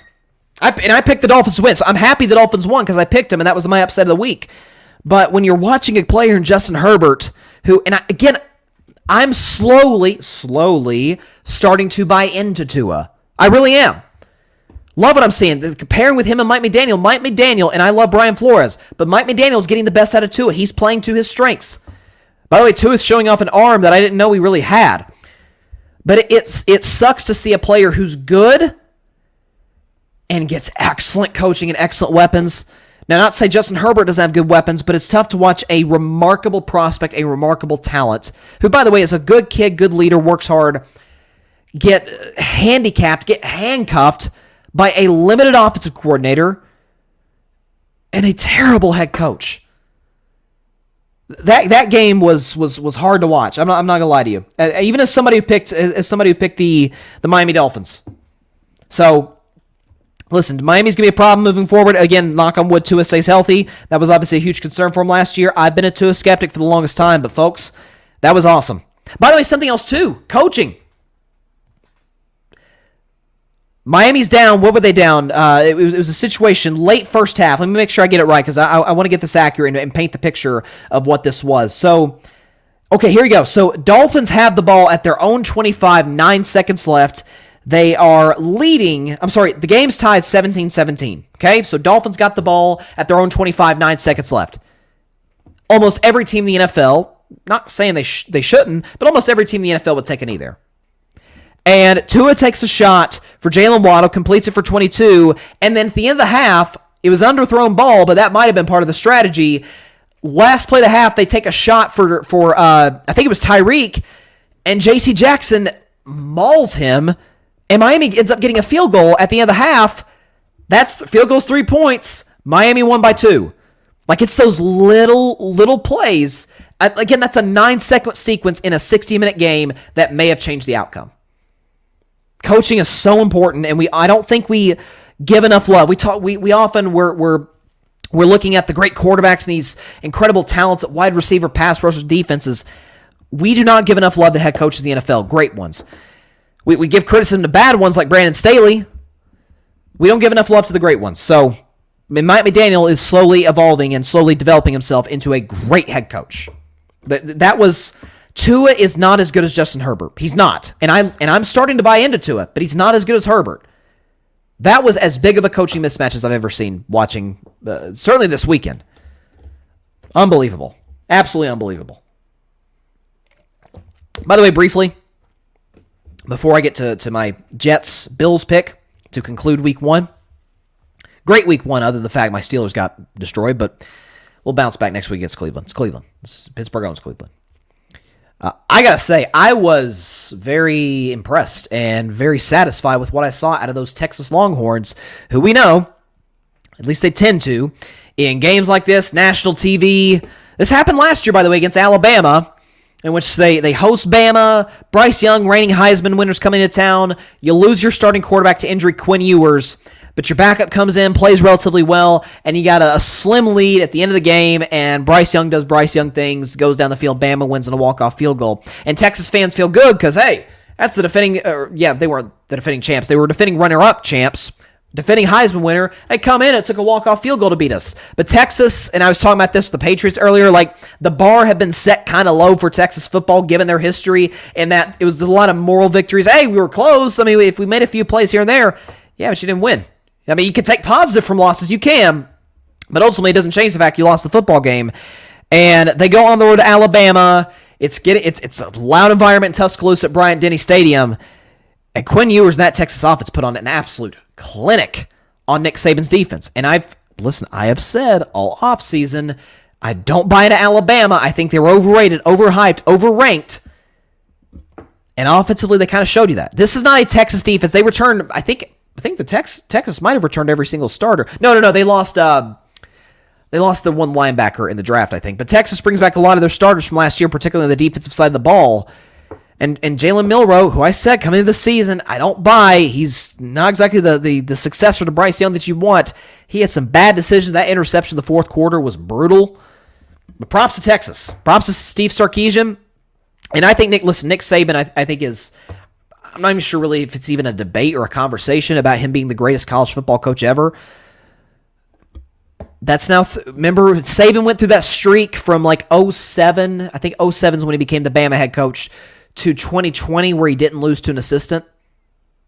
He's now lost to 3 within the last 21 months. 20 months, rather. Like, college football's kind of caught up to Alabama to a certain extent, whether that be with recruiting, whether that be with the fact that while Saban has embraced offense more, in Nick Saban, earlier in Nick Saban's career, he could win national championships with, not to take shots at these guys, but with Jake Coker's and A.J. McCarron's. Now you got to win with Bryce Young's and with Jalen Hurts's and with Tua's. And now he has Jalen Milroe, who is limited as a passer. He is. I said it last year. I didn't like what I saw from him. I said if he was Bama's guy, Bama was not going to win the SEC West, LSU would. And I still feel pretty confident about that today. So that loss obviously didn't damage Bama's division chances, because Texas is, at least for one more year in the Big 12, but impressive win by the Longhorns. Go on the road, get it done. By the way, briefly, and I'll talk about this more on Friday during the Vol View at 6:30 Eastern on Friday's show, but Tennessee, not a great showing against Austin Peay, only won 30-13 as a 48-point favorite. But on the bright side, I think I look at it in the sense of, hey, it's kind of a look ahead type of situation where you got Florida next week in the Swamp, haven't beaten them there in 20 years, and you overlooked Austin Peay. And offensive, we talk about timing, particularly with Joe Burrow and the Bengals being off. The timing with Milton and the wide receivers for Tennessee was just not there. Sometimes it was inaccurate passes. Sometimes they just weren't on the same page. So that's something they're going to have to get cleaned up before Florida. But Tennessee by 20. Okay, so big Monday night matchup tonight. First Monday night game of the season. Cannot wait. Very excited. Again, we'll see what the weather situation is moving forward at MetLife Stadium, but I still, given where I had the score, I still feel good about it. So if we can get the background music going right now to go and kick this thing off, Monday Night Football in 2023. Here we go. We've got the Buffalo Bills, and we've got the New York Jets. Bills on the road in MetLife Stadium, or as Aaron Rodgers dubbed it, Jet Life Stadium. 2.5-point favorites in the Meadowlands, obviously in a building where a New York team still has yet to score a touchdown, courtesy, of course, of the Dallas Cowboys doing what they did to the New York Giants. The Jets will obviously, bold prediction, the Jets are going to put points on the board, so don't have to worry about that, Jets fans and Jets Nation. My guys John, and Alfred, and Barry Grant Jr., who's a closet Jets fan. But listen, Bills are a 2.5-point favorite in this game against the Jets on the road. Here's what I'm looking at. So, folks know I predicted the Jets to win the division by one game over the Miami Dolphins, get to the playoffs. I had the Bills. That was kind of my boldest prediction in terms of playoff standings. I said the Bills would not make the playoffs. I don't know if anything really at all, other than knock on wood, God bless him, Damar Hamlin, being miraculously healed by the incredible medical professionals and by incredible prayers and support. Other than that awesome thing, I don't think anything good came out of the Buffalo Bills offseason. You have the Josh Allen, Stephon Diggs, weird sort of drama. They lose Edmonds, the linebacker, in free agency. Their defensive coordinator, Leslie Frazier, just disappears in the middle of the night, just leaves, retires, fire. I don't know what the situation is. He's just gone. Like, all of a sudden, there's no Leslie Frazier. Where'd Leslie Frazier go? He's gone. So that's now 2 coordinators lost in the last 2 seasons. Buffalo's offensive line, they still can't get it right. They struggled against my Steelers, albeit it was the preseason. We saw what the Steelers looked like.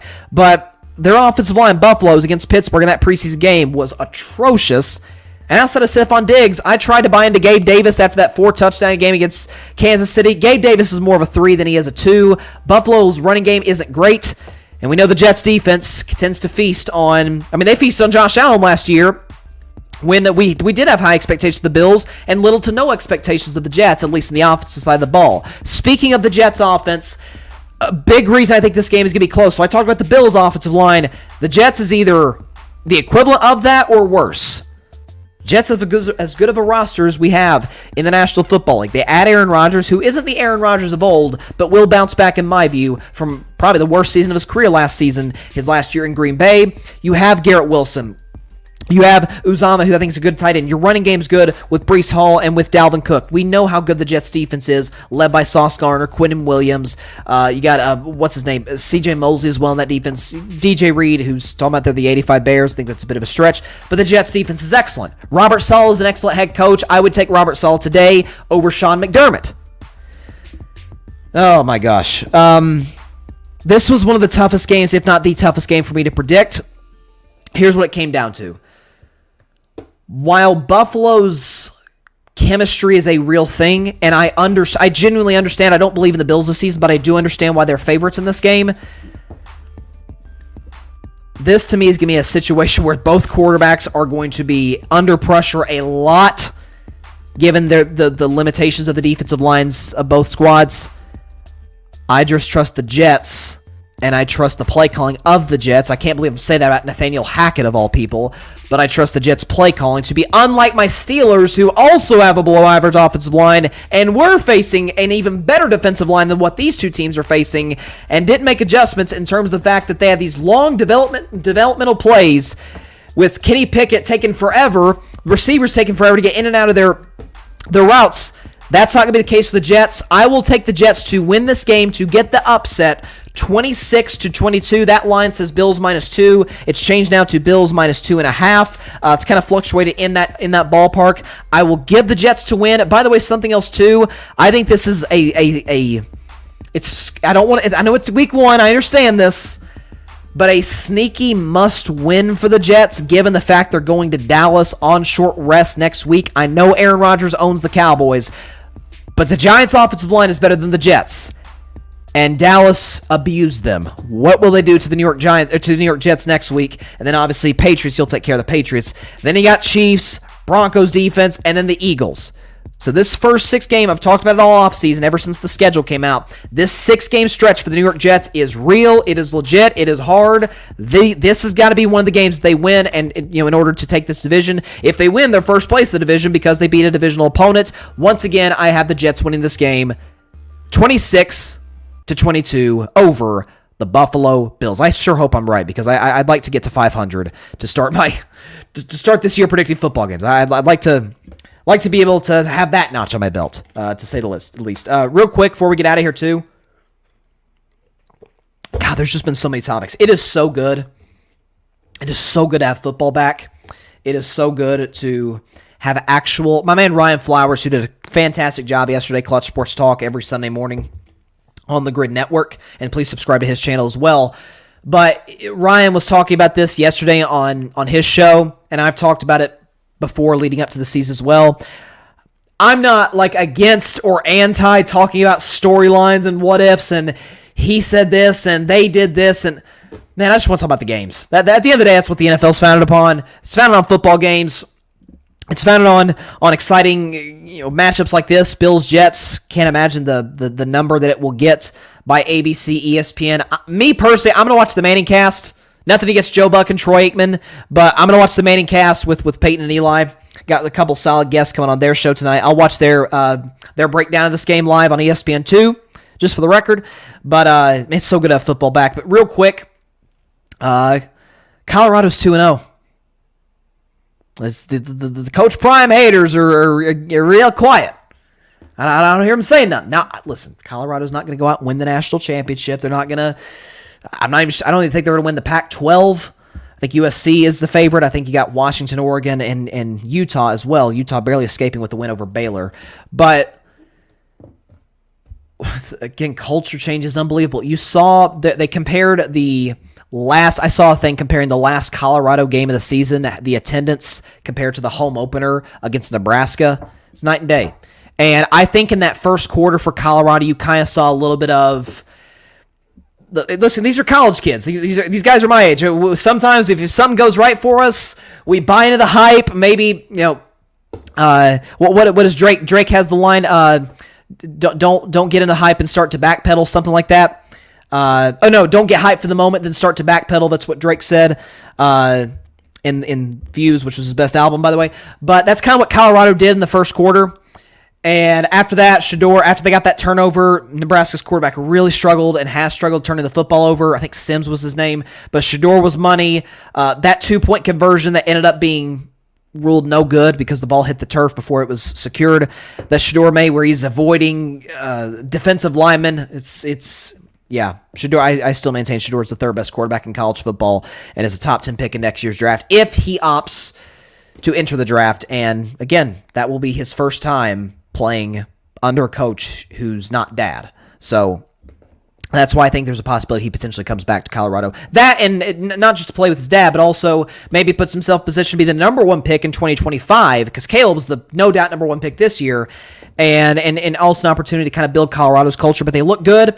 Where are they ranked now? Because they got Colorado State. Colorado's 18th in the country. How about that? Moved up 7 spots. Listen, we keep receipts here. I thought Colorado would be in the conversation to make a bowl game. I really did, around 6-6, and I said within 2 years. This is before they announced that they were moving to the Big 12 next year. I said within 2 years they could compete for and win the Pac-12 because Deion can change culture that quick. He can recruit that well. He can coach clearly that well. Even I underestimated Deion, and I love Deion. I bought into Colorado Prime since this happened, but even I underestimated the man. So Colorado, by the way, they'll beat Colorado State next week. They're a 22-point favorite, and then they got a big national TV game against Oregon. So they got some tough games they're scheduled, but I think they'll go in that Oregon game 3-0. They'll beat Colorado State on Saturday night. All right. Also, before we get out of here, just real quick, again, I announced yesterday on Friday's show that on Carving It Up, we just surpassed 200 subscribers, and we're building and growing from that point on. Thank you so much to all those who have clicked that big red subscribe button, as I say, and took 2 seconds out of their day to do so. But, as I said on Friday, we've got a goal. I've got a goal on Carving It Up Live to get to 1,000 subscribers by Super Bowl 58, which is February 11th, I believe. So 1,000 subscribers by February 11th. We got a little under 200 days to do so, but I believe we can do it. So if you've subscribed, thank you so much. Please contact somebody else who has not subscribed. Tell them, hey, takes you 2 seconds. Just go to Carving It Up, hit that big red subscribe button. If you have not subscribed, please do so. Helps the channel grow exponentially. So, like I said, we got a big goal. That's what we do. We swing for the fences on Carving It Up Live, and we swing for the fences on the Grid Network. That's what we do. So I'm not trying to be Ichiro. I'm trying to be Barry Bonds here, okay? And I love Ichiro, by the way. Just using that as an analogy. All right, that is all the time we have for today's show. And it was a loaded show. Week 1, NFL, Week 2, crazy stuff happening in college football. This is going to be a fun next 5 months. It was so nice to just sit down at 1 o'clock until 1 o'clock because I'm on the East Coast until 11:30 and do nothing but watch football. Nothing but watch football. It was wonderful. So, obviously, we'll have more football to talk about on Wednesday. Again, we'll put up the final score one more time. I got the Jets 26 over the Bills 22. Jets get the upset at home. But like I said, be sure to catch Carving It Up Live on Wednesday at 6 p.m. Eastern, 3 p.m. Pacific time, right here on the Carving It Up YouTube channel, the Grid Network YouTube channel, and on Twitter. And again, like I said, we're trying to get to 1,000 subscribers, so you know what to do. Like, share, comment. Take 2 seconds out of your day and just hit that big red subscribe button. That's all I got to do. It's that easy. That's all I got to do. And be sure to go subscribe to the Grid Network. That is GRYD, the Grid Podcast Network, right here on YouTube, as well as any and everywhere you get your favorite podcast, be it Apple Podcasts, Spotify, iHeartRadio, Google Podcasts, any and everywhere you get your favorite podcast. And last but certainly not least, tomorrow night, 8 Eastern, 5 Pacific time, 8 p.m. Eastern, 5 p.m. Pacific time, just to clarify, the 8 o'clock spot. It'll be episode 6. Thus far, the new game show added to the Grid Network. I am the moderator. I hold all the power in terms of point totals. We got some crazy takes. We got a lot of fun and joking around, and it's the best game show in all of sports media. With all due respect to Around the Horn and any other sports game show, this is the spot to be. The 8 o'clock spot, 8 Eastern, 5 Pacific time, tomorrow night on the Grid Network's YouTube channel and on the Grid Network's Twitter page as well. So check out 8 o'clock spot tomorrow. We got a good one dialed up, especially following week 1. Who knows what the takes are going to be like? I'm the host. I don't even know what the takes are going to be like. It's going to be incredible. Please tune in, 8 Eastern, 5 Pacific time. Tell your friends about it too, the 8 o'clock spot. Everybody's invited. So very, very excited about that and where it is progressing. All right. Week 1's almost done. Bills, Jets tonight. Can't wait to watch. I'll see you on Wednesday to react to this game and to predict the Vikings-Eagles game and talk about more NFL headlines. But hope everybody has a great week. Please continue to stay safe. Please be sure to take care of your physical as well as your mental health. And please, please, please be sure to contact your local state representatives and senators to demand change for gun violence in America. And also, too, I'd be remiss if I didn't bring up the fact that today is obviously the 22-year anniversary of the attacks on September 11th. Just want to take a moment to remember those who lost their lives, the heroes who gave it all up.